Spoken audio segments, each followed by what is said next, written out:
Last summer I flew to India. Destination: the Jamyang Choling Tibetan Nunnery in Dharamsala. Game plan: to live alongside the 15 elder nuns of Jamyang Choling Nunnery. Motive: to experience the condition of women, particularly nuns, in an exile community in India. Once a British hill station, Dharamsala received an influx of Tibetan refugees after the Chinese occupation of Tibet.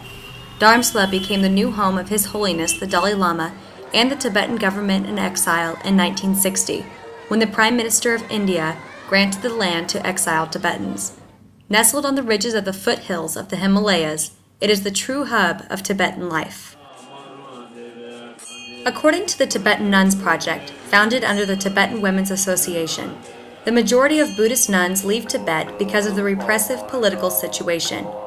Over the past 2 decades, a steady stream of nuns has arrived in Dharamsala, seeking refuge. These women wish to live, study, practice, and teach in accordance with their spiritual beliefs. Ranging in age from early teens to mid-80s, most nuns arrive without money or possessions, but seeking education and opportunity. Upon my arrival, I quickly became part of the nuns' everyday lives and tight-knit community. Whether making momos in the kitchen or attempting to follow along during morning puja or prayer chanting. It did not take long to discover that these nuns, originally from Tibet and various Himalayan communities, all highly valued their access to education and their increasing equality with monks. My name is Tenzin Palyan. I come from Kinor.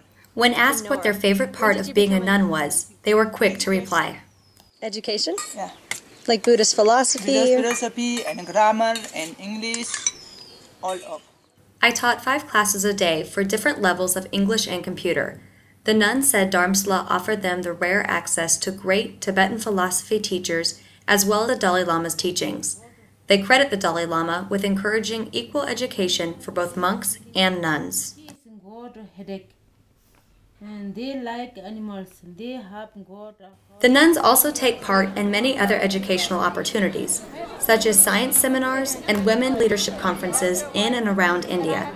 Tenzin Darden, the current nunnery secretary, spent the summer of 2009 in an Emory University science initiative hosted near Dharamsala.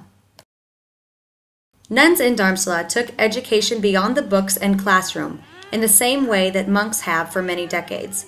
These women practice traditional Tibetan debate, which is used to study and test knowledge of Buddhist philosophy. The nuns also hold more active roles in the leadership and organization of their nunnery than women were previously allowed. Tenzin Darden led the yearly elections at the main nunnery. These various leadership positions allow the women to learn skills such as secretarial work, accounting, representative roles, and administrative tasks. While conditions for women and nuns in Dharamsala are promising, there is additional efforts being made to educate, empower, and improve the status of women in and around Dharamsala through the Tibetan Women's Association, the Tibetan Nuns Project, and the Department of Religion and Culture of the Dalai Lama.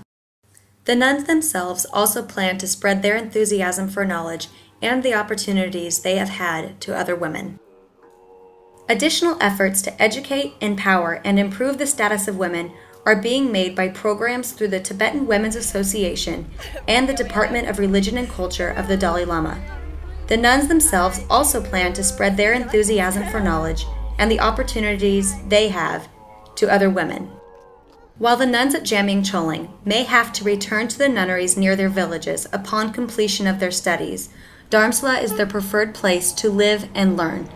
However, when they return home, the nuns say they are committed to teaching what they have learned over the last 15 to 20 years to nuns in their own communities.